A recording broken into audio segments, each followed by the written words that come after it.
The human who survived. What no alien could. Commander Zixthor of the Confederation Navy had seen many species across the galaxy, but he had never seen one quite as perplexing as the human standing before him in the observation chamber. The creature called himself Marcus Chen, and by all accounts he should have been dead 17 times over.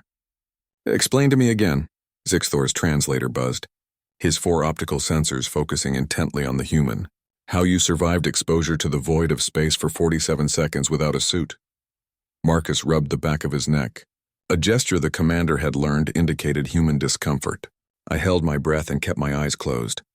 Exhaled slowly to prevent my lungs from rupturing. "It's not recommended, but humans can survive brief exposure if we're lucky." The Vrelnian medic in the corner made a chittering sound of disbelief. Her species required environmental suits even in atmosphere variations of 0.03%. The idea that any biological organism could survive hard vacuum was absurd. "And the radiation from the solar flare that disabled your ship?" Zixthor pressed. "Yeah, that gave me some pretty bad sunburn," Marcus admitted, pulling up his sleeve to show mottled skin that was already healing. "The medbay said I absorbed enough radiation to kill most species instantly. Apparently humans have pretty good cellular repair mechanisms. I'll be fine in a few weeks." The commander's translator crackled with his species equivalent of a sigh. 3 months ago, the human vessel Tenacity had been on a routine exploratory mission when it encountered a Krell war party. The Krell were the galaxy's apex predators, a species that had conquered 17 star systems through sheer ferocity. They took no prisoners and left no survivors. Except they hadn't counted on humans. Marcus Chen had been the ship's junior engineer, 3rd class. When the Krell boarded the Tenacity, they had moved through the ship with methodical efficiency, their plasma weapons cutting through the crew. Standard Confederation protocol was to surrender to the Krell and hope for a quick death. Standard human protocol, as Zixthor was learning, was apparently something else entirely. "Walk me through the combat again," the commander said, pulling up the recovered sensor logs. The holographic display flickered to life, showing the interior of the Tenacity. Zixthor watched as Marcus, wounded and alone, had done something no Confederation tactician would have ever considered. He vented sections of his own ship, used explosive decompression as a weapon, manually rerouted power through damaged systems, and somehow survived being shot twice with Krell plasma rifles. "The first shot grazed my shoulder," Marcus explained, pointing at the display. "The second one hit me in the chest, but it was a glancing blow. 3rd-degree burns cracked ribs, but I stayed conscious." "Impossible," the Vrelnian medic interjected. "Krell plasma operates at 4,000 degrees. A glancing blow should have caused immediate system shock and death." Marcus shrugged. "Hurt like hell, but adrenaline is one hell of a drug. Human bodies pump out chemicals during stress that let us ignore pain and keep fighting. It's a survival mechanism." Zixthor continued reviewing the logs. After surviving the plasma fire, Marcus had lured the remaining Krell into the cargo bay and ejected them into space. Then, with life support failing and main power offline, he had put himself into an improvised cryogenic suspension, using nothing but the emergency medical supplies and engineering knowledge. He had drifted for 6 weeks before a Confederation patrol found the wreckage.